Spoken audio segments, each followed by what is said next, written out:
Start ma'am. आज आप लोगों को मैंने ख़ास मकसद के लिए बुलाया। जैसा कि आप लोग सब जानते हैं, पिछले एक दो दिन से जो पुंछ बफलिया से जो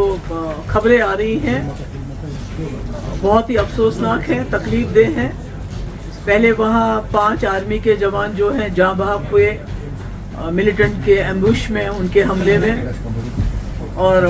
जो अखबारों से हम पढ़ते हैं, क्योंकि वहाँ तो इस वक्त जो है इंटरनेट वगैरह सब डाउन है, बंद है,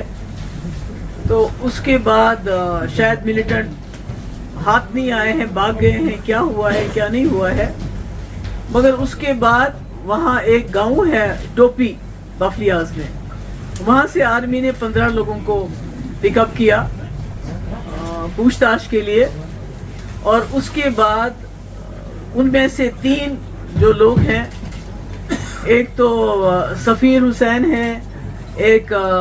शौकत हुसैन है और एक मोहम्मद शबीर है। इनकी टॉर्चर की हुई लाशें वहाँ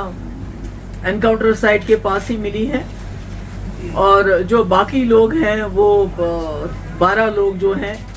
उसी टोपी गांव के, वो सुरनकोट के अस्पताल में और पुंछ के अस्पताल में बहुत ही बुरी हालत में टॉर्चर किए हुए हैं। हालांकि मैंने अभी एक वीडियो भी देखा, आई डोंट नो उसकी ऑथेंटिसिटी कितनी है, जिसमें दिखा रहे हैं, उस वीडियो में जो देखा जा रहा है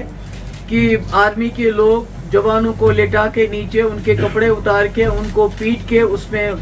लाल मिर्च पाउडर डाल रहे हैं उनके जख्मों पे। बहुत ही दिल दुखाने वाला वीडियो है। तो मेरा ये कहना है कि ये ऐसे इलाके में हो रहा है, राजौरी पुंछ ऐसा इलाका है जिसने कभी भी वायलेंस को साथ नहीं दिया, उन्होंने कभी मिलिटेंसी को साथ नहीं दिया। वो बहुत ही ज़्यादा पुरअमन लोग हैं, अमन पसंद लोग हैं। और आज पिछले कई साल से, पिछले 2-3 साल से हम देख रहे हैं कि वहाँ भी जो मिलिटेंसी का वहाँ नामो निशान नहीं था, आज मिलिटेंसी वहाँ भी है। हालांकि लोकल उसमें कोई इन्वॉल्व नहीं है। आज तक जितने भी लोग पकड़े गए या कोई मारा भी गया, खास तो लोग मारे नहीं गए, पर जितने भी मारे गए वो बाहर के लोग थे। तो ऐसे में मेरा ये कहना है कि बीजेपी का ये जो दावा है, ये जो डंडोरा रोज रोज वो पीटती है कि हमने जम्मू कश्मीर में सब कुछ ठीक ठाक कर दिया है, जम्मू कश्मीर को एक खुली जेल तक के में तब्दील करने के बावजूद, यहाँ के हजारों लोगों को जेलों में डालने के बावजूद, यहाँ के मौलवियों को भी न बख्शने के बावजूद, यहाँ के जर्नलिस्ट के जो सच बोलते हैं उसको यूएपी लगा के जेल में डालने के बावजूद, यहाँ जो मौलवी मस्जिदों में हैं उनको क्या दुआ करनी है क्या दुआ नहीं करनी है उसकी भी डायरेक्शन देने के बावजूद, यहाँ के मुलाजमों को कि भाई आप मुंह बंद रखो, अगर आपका कोई भी प्रॉब्लम है उसकी बात मत करो, उसके बावजूद, लोगों को नौकरियां से निकालने से बावजूद, जम्मू कश्मीर के बिलखुसूस वादी कश्मीर के लोगों का जीना हराम करने के बावजूद, आज राजौरी पुंछ में पिछले 3 साल से आपने देखा, जवान से लेके मेजर हो, कैप्टन हो, कर्नल हो या उससे भी ऊंचा कोई अफसर हो, वो जाँ बहक हुए हैं।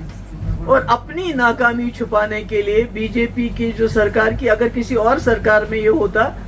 तो जो गोदी मीडिया जिसको कहते हैं, वो इस वक्त अब उस वक्त की सरकार से ये सवाल पूछता कि ये क्यों हुआ। मगर आज बजाय सवाल पूछने के उन्होंने 15 लोगों को घरों से निकाल के टॉर्चर करवा के उनकी जो 3 की लाशें जो हम अखबारों में पढ़ते हैं, हमें तो, और जो लोकली एक आध से बात भी हुई हमारी, वो कहते हैं हम घर में बैठे थे, आए और हमको लेके गए और लाशें वहाँ भी और अस्पतालों में भी हैं। तो मेरे कहने का मकसद है कि ये कैसा खुशहाल कश्मीर है, ये कैसा नया कश्मीर है जहाँ पर ना तो आपका आर्मी वाला ही सुरक्षित है और ना यहाँ के लोग सुरक्षित हैं। इतना उसको जेल में कन्वर्ट करने के बावजूद भी इतने दिलदोज हादसा हो रहे हैं और ऊपर से ये डंडोरा पीटते हैं या सब ठीक ठाक है। और इसकी एक बड़ी वजह ये भी है कि जो अमशीपोरा में एनकाउंटर हुआ, जहां 3 राजौरी के जो नौजवान हैं उनको फेक एनकाउंटर में मारा गया, आर्मी कोर्ट ने फैसला दिया, मुजरिम को सजा दी और सिविल कोर्ट ने उस सजा को फेर दिया और उस मुलजिम को رہائی کر دی تو کہیں نہ کہیں وہ میسج بھی شاید فورسز میں چلا گیا ہے کہ اگر ہم کچھ بھی کر لیں، فیک انکاؤنٹر کریں، ٹارچر کریں، کچھ بھی کریں، تو شاید دنیا کی کوئی عدالت، کیونکہ جب آپ آرمی نے جو فیصلہ دیا اس کو بھی بدل دیتے ہو تو پھر اس کے بعد کیا ہے، کیا رہا ہے ہمارے پاس؟ تو اس لیے حالانکہ گورنر صاحب خود ان کے گھر گئے تھے راجوری میں، جو وہ امشی پورہ میں 3 نوجوان ہمارے جاں بحق ہوئے تھے، اور انہیں یقین دلایا تھا کہ میں انصاف دوں گا، پر انصاف کی تو کوئی مجھے صورت نظر نہیں آتی ہے۔ اب انکوائری ہوگی، کیا پتہ چلے گا، یہ تو اللہ تعالیٰ بہتر جانتا ہے، مگر میری گورنر صاحب سے یہ ڈیمانڈ ہے کہ یہ جو 3 لوگ نہتے بے قصور بلا کسی وجہ کے جس بے دردی سے ان کو ٹارچر کر کے سڑک پہ پھینکا گیا،